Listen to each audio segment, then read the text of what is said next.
little bit about some of the side hustles that you might be interested in or want to try or been trying.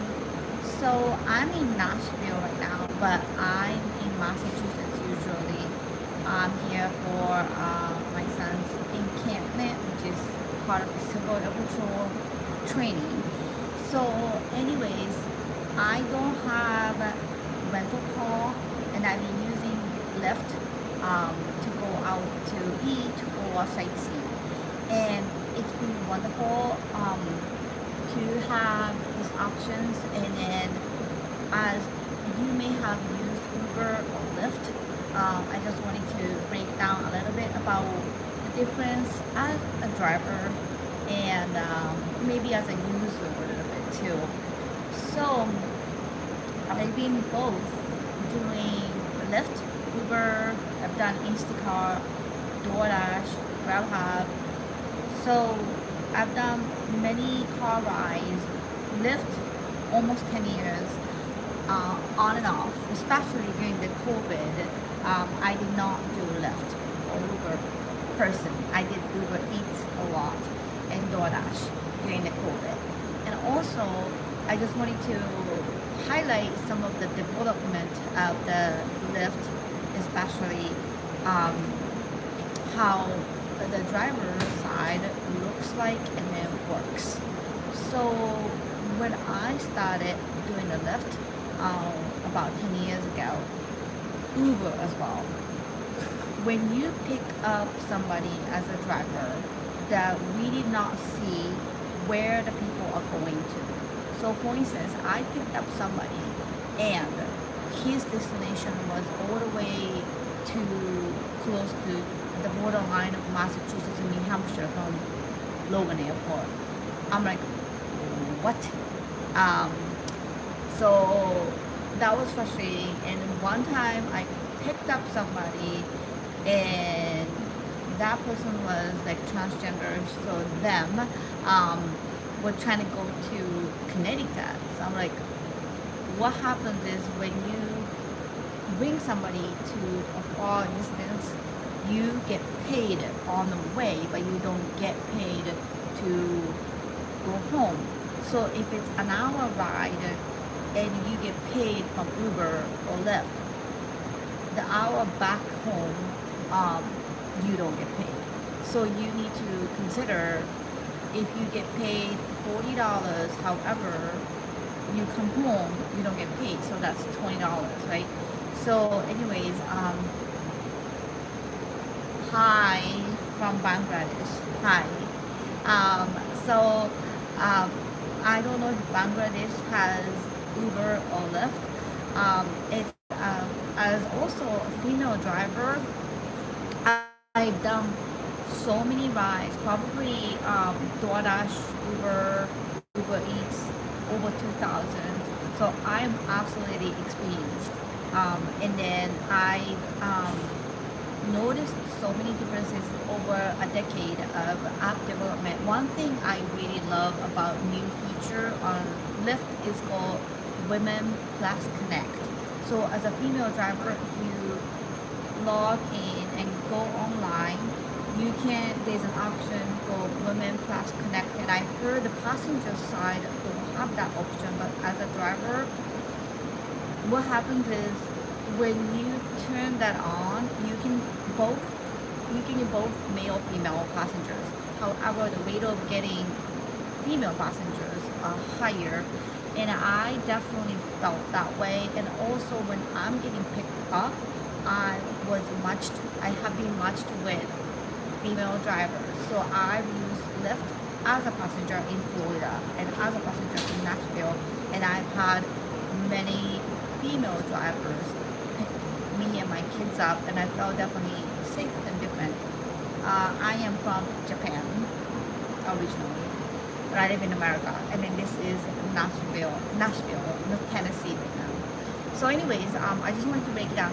Also, the other thing that Lyft started was stay in the area.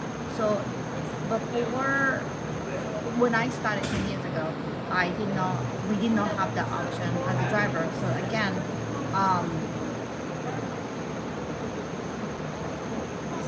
cringe. Oh, hi.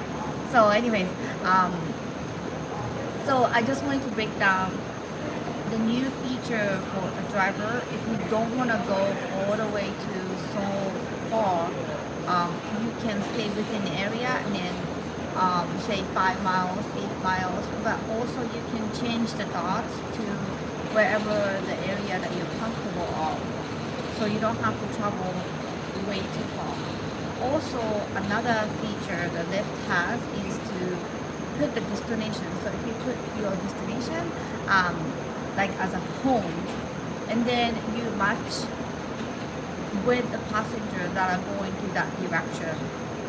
Sometimes it's hard because it's hard to match somebody going in that direction. So after a while, they'll kick you out and then they'll say, "Hey, we couldn't find any match." So that's one thing that they started. Now, before these options, when I started Lyft, it was very hard because you couldn't see how much you would make. You couldn't see where the passengers are going. But now these days, you can see exactly where the passenger will be picked up in the map, and then where would be the drop off, and then how much will be expected.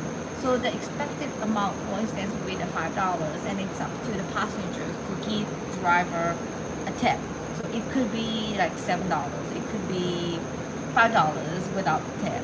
So those are like breakdown of the Lyft and Uber, and I've done both. And Uber unfortunately doesn't have the stay within the area. So whoever you pick somebody up, so for instance, you might drive that person 30 minutes. You could choose, but okay, let me go back. So nowadays, Uber driver, as a driver, you can see where that person is going to, so you can decline, or you can decide to give a ride to that person. But Uber doesn't have the option to stay within the area yet. So they might start it, but Lyft doesn't have. So what happens is when you go online, before you go online, you go to an app and then stay within the area, and then you choose, say, 5 miles, or 10 miles, 12 miles, whatever the radius that you want to go to, and then go online, and then it'll match you. And sometimes it's hard. And then the weird thing about Lyft, so for instance, sometimes it's hard to get passenger, but once you get one passenger, then they'll like add queue, which means so you're going from point A to point B, and then they already know that you're going to this place. So when you drop somebody off at the point B, the app would automatically start to search some passengers within the area that you're going to be dropping the passenger off. So they'll put you like on queue. So right after you drop somebody off, I would say like 2 minutes, 1 minute before you drop somebody off, they'll alert you, and then you can accept. And if you accept, right after you drop that person off, you go to the next. Same as Uber Eats. Once you drop some food, if the area that you drop the food, if there's another restaurant that are needing a driver, then it'll go like one after another and after another. So if you don't like to get another queue, there's an option like a 3 dots that you go tap, and then you say last ride, and then Uber, you can do like offline stop order, and also DoorDash, you can extend the dash time, or you can say pause the order. Then after post taking the order, and after post taking the order, they will ask you if you want to extend or end.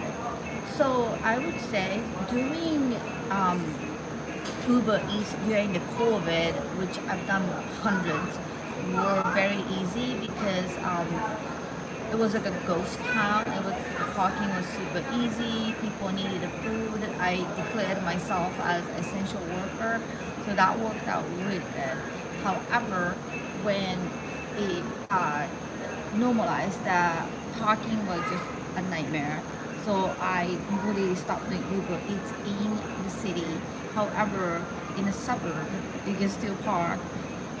So DoorDash and Uber Eats, I would say DoorDash is better.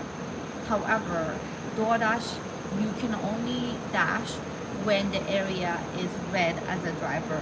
So when the area is not red, you cannot dash.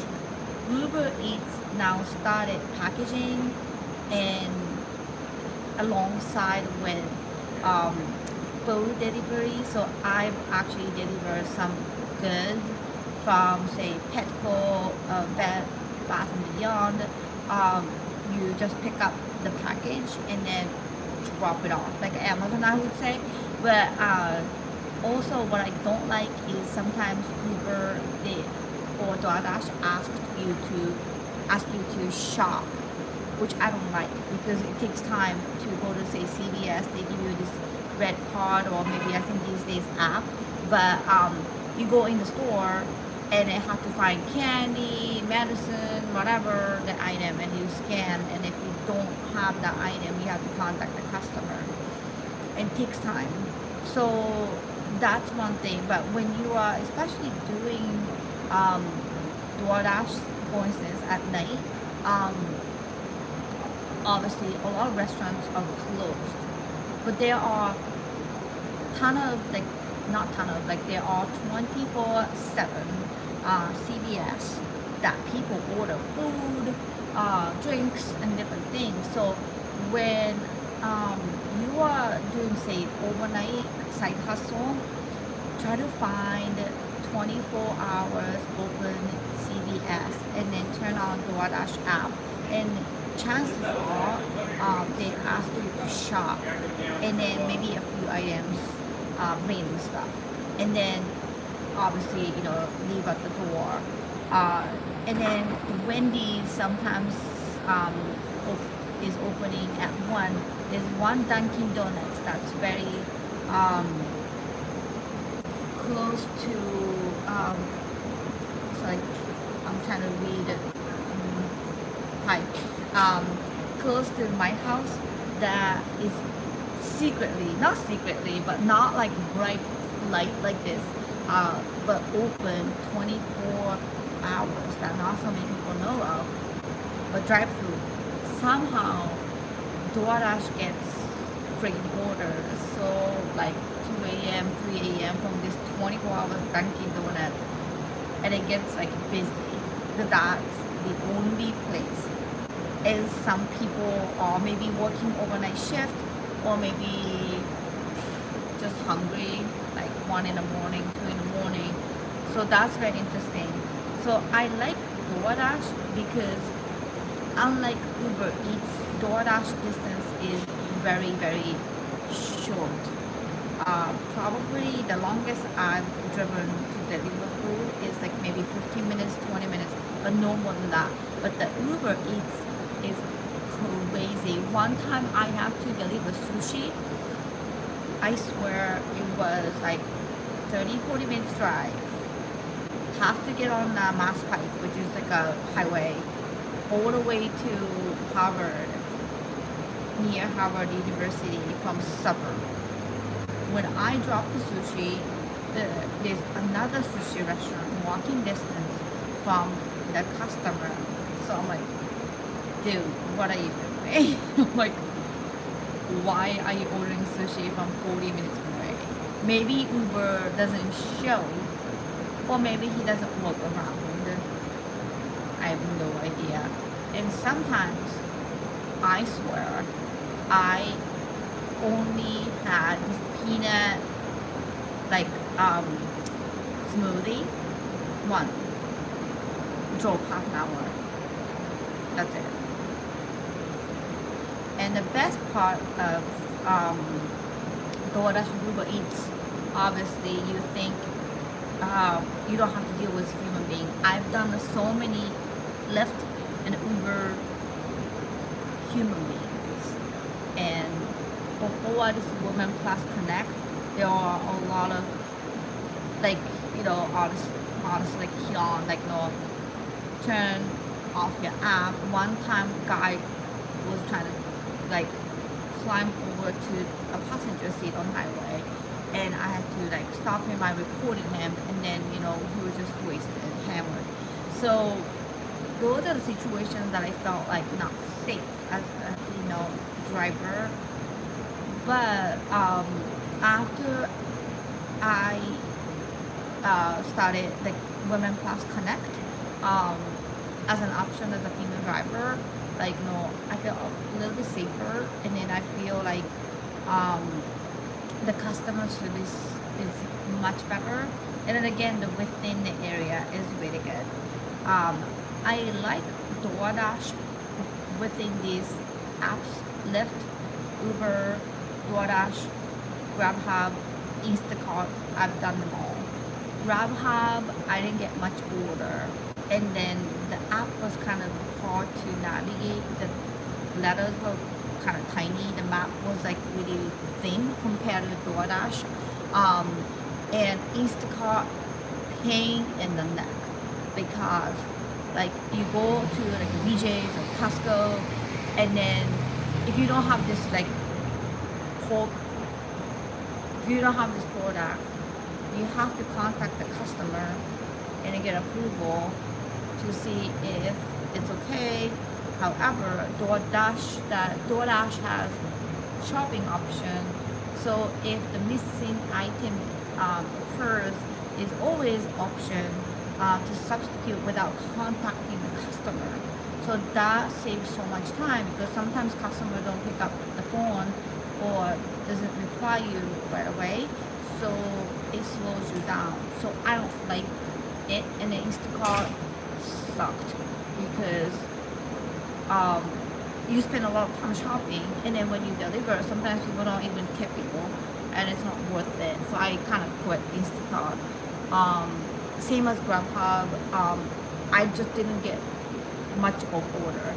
And DoorDash, I swear, when it started like 10 years ago, we have to go into the office and get this giant pizza bag and like do in-person training. Nowadays, you can refer somebody to do DoorDash. You don't even have to go to the office. They send you, they get your bag. Then when that person completes certain DoorDash deliveries within the time period, you get incentive. I had a friend who amazingly finished 280 DoorDash within, I don't know, like 3 months, and then I got $400 referral fee, so that was fantastic. In DoorDash, what's good thing about is, again, it's shorter distance, and then I would say the pay is much better than Uber Eats. Uber Eats is so low, and then sometimes it's just $5 for like half an hour. It's not worth it, but sometimes tip is included. But I've had a case where I was expecting $5, but I just did it anyways. But then there was a tip later on, but the tip doesn't show right away. It takes a while, maybe an hour or 2 hours after you drop the food. So that's that. Salam, hi.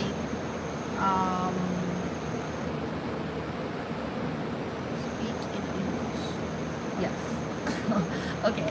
So anyways, those are some of the tips that I have for doing DoorDash, Uber, Instacart. And then if you want to sign up, Uber and Uber and Lyft both have very long period of criminal background check approval. It takes a while, and then you have to submit documents, obviously registration, driver's license, all that stuff. But the difference between Uber and Lyft approval is for the Lyft you have to do TNC licensing, so which is not the inspection. You have to submit the inspection, but on top of the inspection, you have to do the TNC. I don't know the acronym, like I don't know what it is, but you have to empty your trunk and you have to show that your car is clean, and then after that you do that, and then a lot of times Lyft hit and miss again, like if you choose the area that you want to stay in and then you don't want to go all the way to the airport, that's like likely that you don't need the whole trunk space. But sometimes I had a case where people went to grocery store and had full of grocery that you have to put it in your trunk. So always empty your trunk before you start doing the lift, and that's one thing. Now I go back and forth between the DoorDash and Lyft, and then Lyft you don't have to get out of your car. You pick somebody up, drop somebody off, go to another person, so you can like potentially stay in your car for a while. DoorDash and Uber, obviously you have to get out of the car, park the car, get the food, bring the food, drop it, and then scan or take a picture and then deliver, etc. And sometimes people are super lazy. DoorDash, one of the most annoying thing is like a hotel guests, they ask you to bring it to their room and drop it at their door. So hi, why can't they come to the lobby, and why can't I drop the food at the lobby and that person can come to the lobby, right? But they want you to take an elevator to the 7th floor and then drop it to 701 or whatever. So that's kind of annoying. So you park your car and find a hotel room and walk around in the hotel and drop the food and take a picture. So that's kind of annoying. But sometimes people, maybe they just don't want to get out the door to go to the lobby, which is fine. So one thing I want to share is I wanted to avoid human drama doing Lyft and Uber, crazy people. Sometimes people are very nice, sometimes are crazy, and I had positive and negative experiences. But DoorDash and Uber Eats, not so much, because you pick up food and then drop it at the door. You don't really interact, and people don't want to see your face. You just drop the food.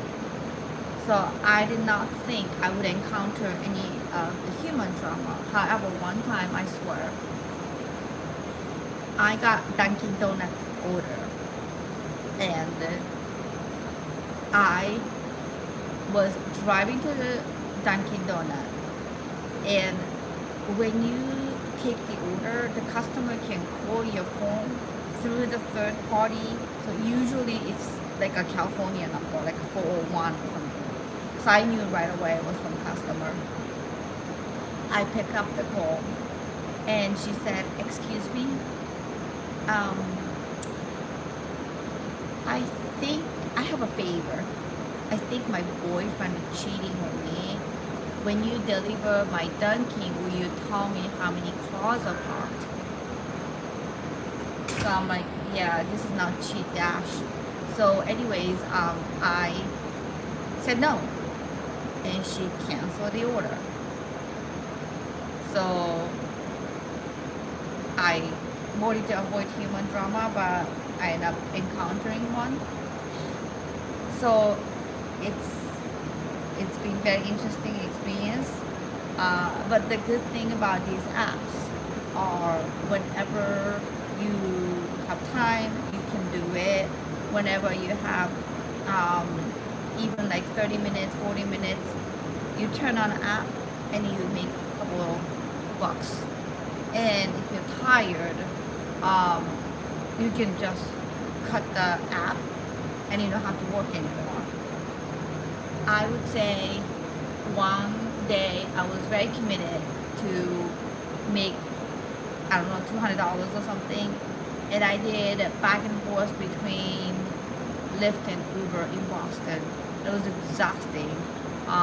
But sometimes when you are waiting for another request, you can turn on either DoorDash, Uber, Lyft, so you alternate the apps, so you don't have much of the downtime and you are on the road and then kind of keep making money that way.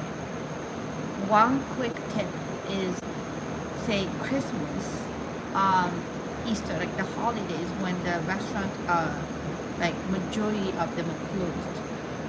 One time on Christmas Day, I worked maybe an hour and a half or two. There's only one Chinese restaurant that was open and it built too cheap. So when all the stores closed, they obviously, the customers can only order from those that's open. You go to that store and then you get ton of requests, ton of orders, and then you draw it. You can turn off the app, go back to the restaurant that's open on Christmas Day, for instance. You know that's the only one that's open in that area, and you just keep going back and forth. So I think I made really good money for that day. So some of the tips that I learned along the way that are good. Sometimes it's pain in the neck. DoorDash randomly ask you to take a picture of pizza bag, the red one. That's annoying. And sometimes Uber or DoorDash ask you to scan QR code when you pick up the food. So that's kind of annoying. And sometimes customer has specific request.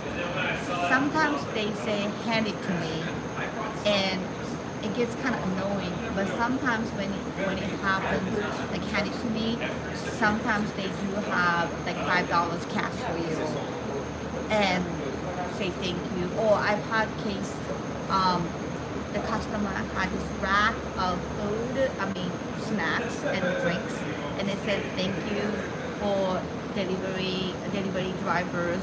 So I picked up some water and some snack. Sometimes people leave tip on the door and envelope, and that happens.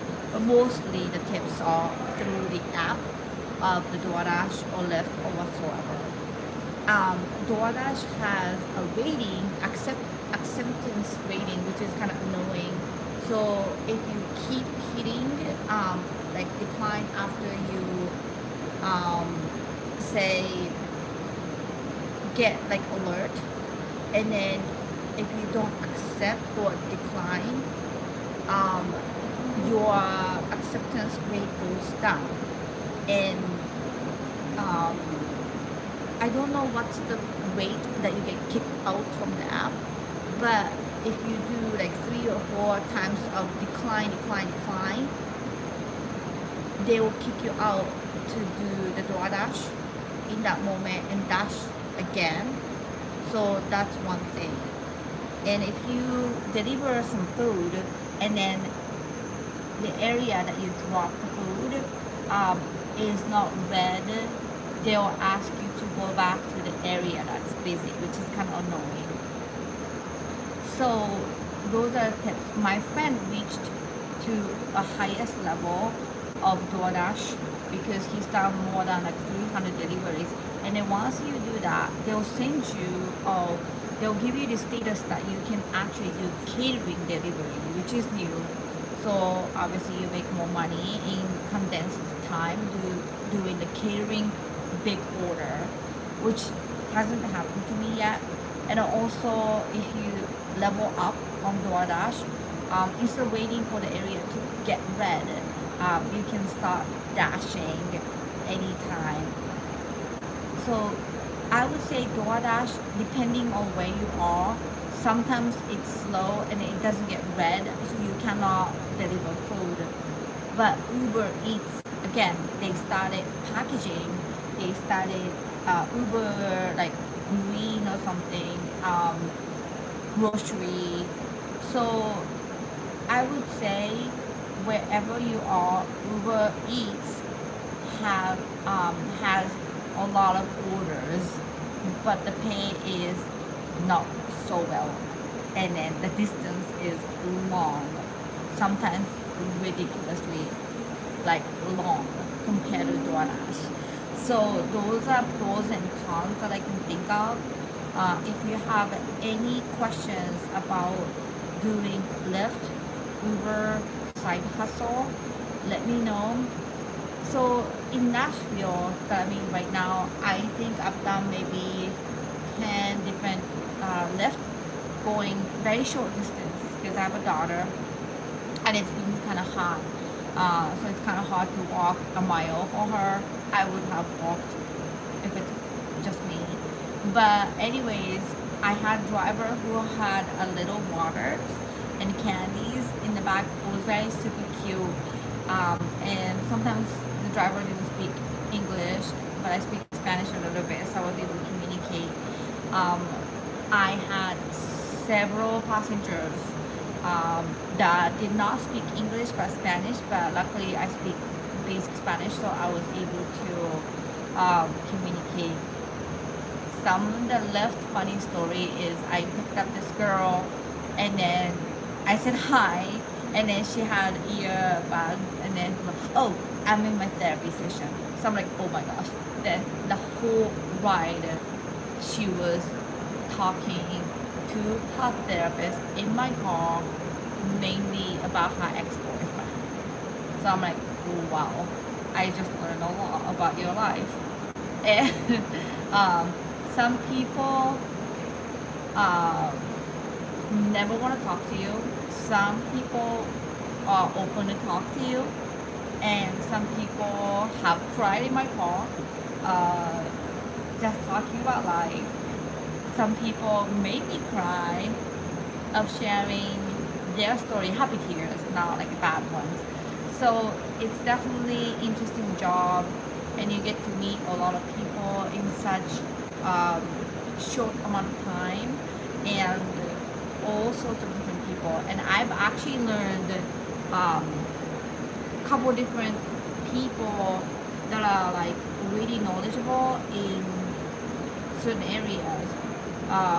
And then they gave me some life lessons and then wisdoms and some insights. And you know, I was one time talking about real estate investment, and this guy owns a couple apartments, and then he told me about 1031 lifetime exchange, which you basically are able to not pay kind of loophole of not have to pay tax when you buy a new property if it's similar or a little bit higher than what you own within 90 days. So it's kind of like you don't have to pay 50% tax or something for the money that you make off of your sales. So it's been very interesting. So whatever that you choose, either Lyft, Uber, DoorDash, the application process, by far DoorDash is the easiest.